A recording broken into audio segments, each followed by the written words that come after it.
Hi, so for this week, we're supposed to talk about muscular flexibility. Something that I learned from the chapter is just that flexibility in general for sports is really important. It prevents a lot of injuries, but it also helps in different types of sports. Just in general. Obviously, like if you're a gymnast, it's gonna help you a lot that way. I did gymnastics for 6 years, and I was asked to go, like, to be really focused on it and like do homeschooling and start training more. But that wasn't for me. But because I did it for 6 years, my flexibility still stuck with me, and I think that also has to do a lot with genetics in general because I am double jointed. But a lot of what I learned from gymnastics obviously helped me in basketball and definitely in all the other sports that I played, like on the side. Learning how to take care of your body and doing certain dynamic stretching, like plyos and whatnot, definitely helped. But in some of the articles that I found was that um, there's a study, and all that will be like down there, all the articles that I'm going to be referencing to. One of the studies showed that female gymnasts found that flexibility was positively related to successful performance in rhythmic gymnastics, while in contrast, um, they found that flexibility did not distinguish among 30 female 100-meter sprinters of different performance levels. So it kind of goes back to depending on like what sport that you're doing. Obviously, flexibility is, or just stretching in general is going to go a long way, but flexibility continues that. Playing basketball, there's times where I definitely could have rolled my ankle, and there's times where I did, but there's a lot of injuries that were prevented because of my flexibility. One of the things that I can do randomly, not randomly, but I just think it's random, is I could twist my foot all the way around. I don't know what kind of a skill that is, but I can do that. And the same goes for my hand. If you guys would like to see, it's kind of gross. I'm sitting on my bed, but anyway, so there's that, and I could twist it like all the way around. So you can kind of see where it twists. It's kind of gross, but because of that, there's certain things that I can do with my hands that not many like people can do. I can be contorted in a certain way if I'm going up for a rebound and have it not injure my body. But there are times when, like if I'm carrying a heavy backpack, where my shoulders will usually just one. It's never been both at the same time, but my shoulders get popped out of place, and I have to like rotate it back in, and that's just a lot of what I'm having to deal with now that I'm older and now that I'm not really as competing is my bones kind of like popping out and having to like shove them back in. Like my hip does that a lot. It's kind of gross too. But there was this other article that I found, and it was on a book. It's from a book. It's called The Yoga Fit Athlete: Up Your Game with Sport Specific Poses to Build Strength, Flexibility, and Balance. And this is by Beth Shaw. And she had said that athletes who don't practice yoga are competing at a disadvantage. And um,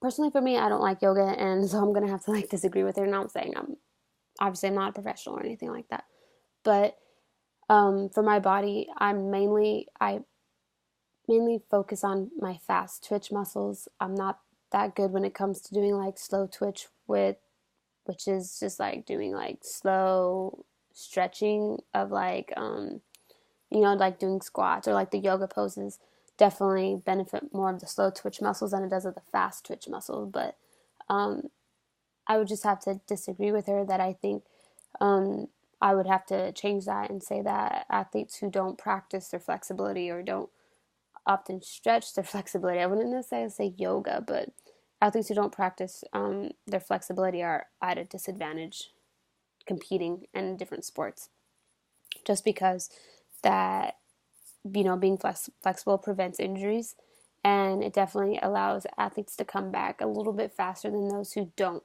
And a lot of that is they can thrive faster during games or during events and whatnot. And I think those are my three sources. But I am a big believer in flexibility in sports. I or and like just in general, like I have a nephew and a little cousin, and I'm constantly talking to their parents about like you should put them in gymnastics or put them in some type of tumbling, because once you get those motor skills down and you learn how to fall and you learn how to do just like the basic tumbling skills and whatnot, I feel like that benefits you a lot in any other sports, as far as like maybe a contact sport like basketball or football, soccer, learning how to fall. And then a lot with swimmers too. A lot of the swimmers are also flexible, having to deal with like their shoulders popping out all the time, and doing like rotations like that. I did swimming for a while too, and I was able to do, was it the butterfly, but after a while, like it was hurting my shoulders. And it's just like when I'm doing push-ups, I can't do push-ups that much because my bones always crack at the elbows and at the shoulders. And it's just one of the downfalls of being flexible, is that like I can't do certain things without my bones popping out and then having them pop back in. So that repetitive motion just doesn't work out for me.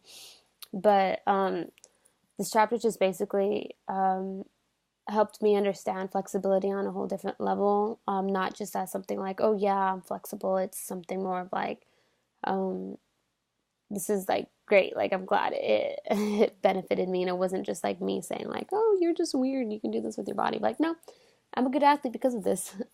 But basically, that's kind of it. And something that I would do as far as with my students and how I'd be able to teach them is just encouraging them to stretch and encouraging them to, um, I guess I'm not, I think of just mainly focusing more on stretching, making sure they get their proper amount of time to stretch before a game, before a practice, so they're not hurting themselves along the way and whatnot.